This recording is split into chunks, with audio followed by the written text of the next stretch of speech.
Il y a quelques semaines, lors de mon arrivée en Norvège, il s'est passé quelque chose que je pensais impossible. À peine familiarisé avec mon nouveau lieu de vie, je suis parti explorer les montagnes aux alentours, à la base pour un simple repérage des spots de pêche. Ce jour-là, j'ai pris la truite de ma vie. Un magnifique bécard marqué par l'âge atteignant les 60 cm.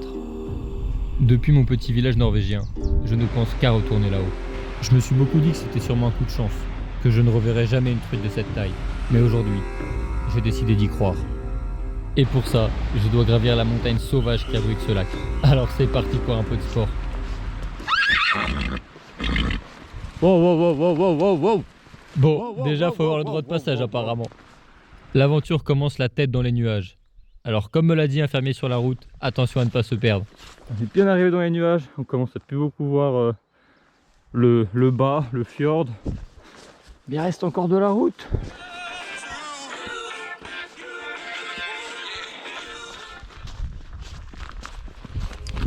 Une fois arrivé là-haut, je me suis retrouvé seul au monde. J'étais comme absorbé par l'ambiance mystérieuse de ces montagnes.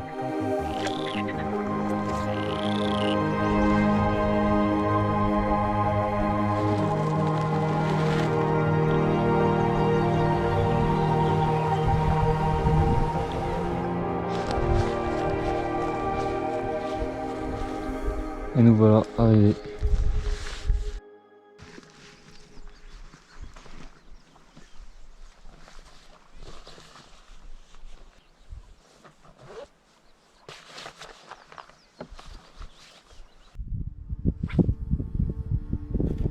Ce lac cache des monstres, et je le sais.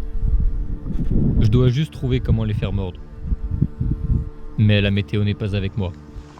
Je pense qu'il va faire sacrément froid. Il y a un petit vent. Ça balance toute l'humidité bien froide sur moi. Je vais changer de leurre. Parce que là avec la cuillère, j'arrête pas de gratter le fond et de ramener des algues. Je vais mettre ce leurre-ci. C'est avec lui que j'ai fait le poisson qui devait faire 60. On ne change pas une équipe qui gagne, du coup je vais le remettre. Après aussi cette zone là elle est très très chaloupée. C'est plus là-bas qu'il y a des zones un peu plus profondes.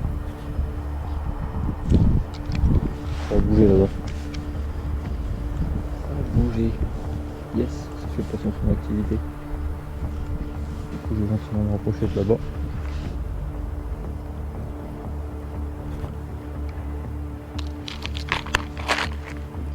J'ai l'impression que les poissons sont vraiment dans le milieu.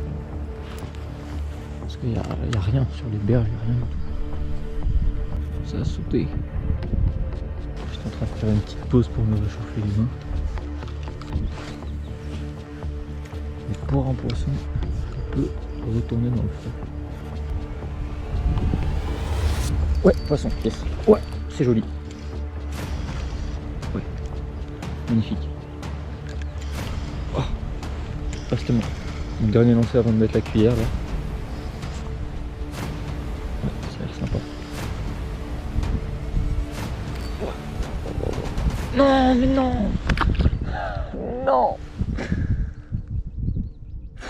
Oh, je suis maudit. Je suis maudit. Bon, je vais essayer de me rattraper à la cuillère.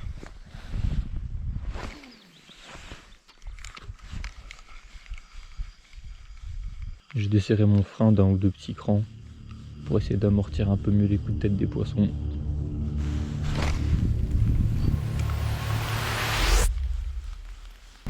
Ouais, poisson. Yes. Oh, oh, ça a l'air mastoc. Le truc qui est sorti de l'eau. Oh oui. Oh, vu les remous. Oh oui. Allez. Non, on va pas là-dedans. Toi, je te perds pas. Non.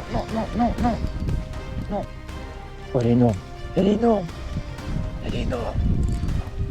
Elle est vraiment pas au bon endroit là. Oh, j'espère que je la perds pas, elle est vraiment énorme. Oh, le bœuf. Il n'y a aucun monde où je la sors là. Putain, allez, s'il te plaît. Elle est énorme.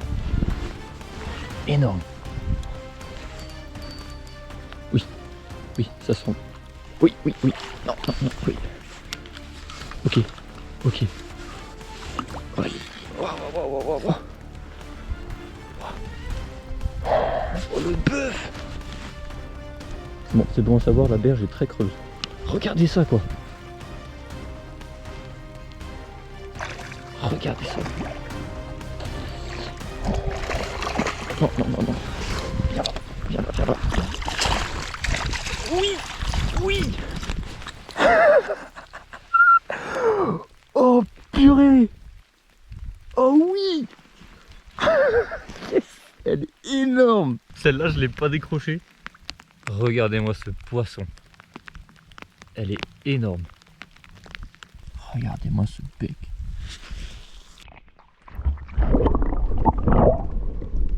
Ça fait trop plaisir.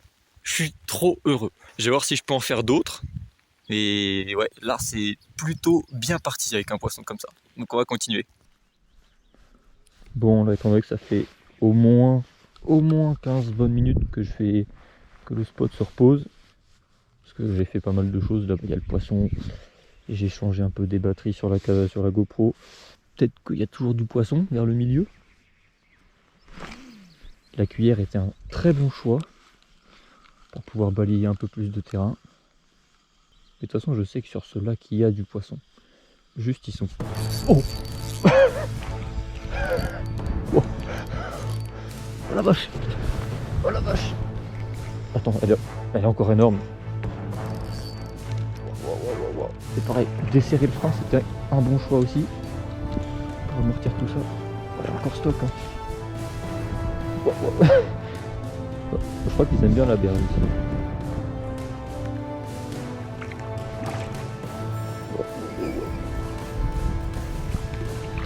J'ai l'impression que c'est une femelle. Ouais. Ouais, c'est une femelle celle-là. Elle est absolument magnifique. Elle est trop belle quoi.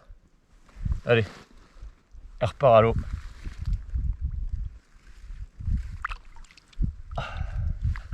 Peut-être qu'il y a un troisième poisson. J'ai l'impression qu'ils sont pas mal en activité. Donc on continue, let's go. On rappelle que je prends ces poissons avec une canne cassée, avec un moulinet. Ça ressort, voilà, c'est super. Je suis amoureux de ce lac.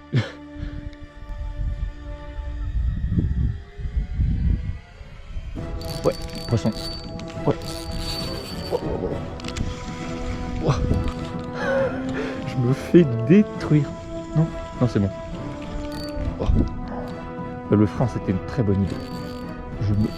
Je me fais détruire la gueule. Allez, viens sous la berge. Je connais la chanson maintenant. Avec le baline qui siffle. Ouais. Et puis quoi, c'est comme ses potes. Hein. Oh, regardez ça quoi. Et c'est sportif leur histoire. Oui, allez. Je crois qu'elle en a marre. C'est indécent. La taille des poissons, ici, c'est indécent. Bon, on est encore sur un poisson d'une quarantaine de centimètres. Regardez ça, quoi, les blocs que c'est.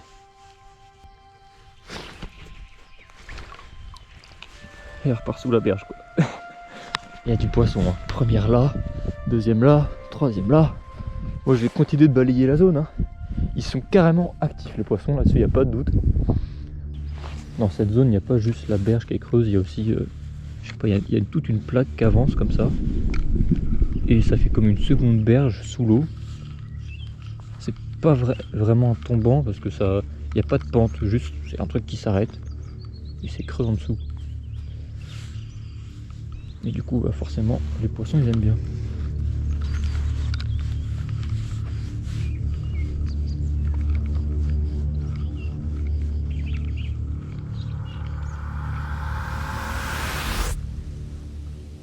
La frénésie est vite retombée.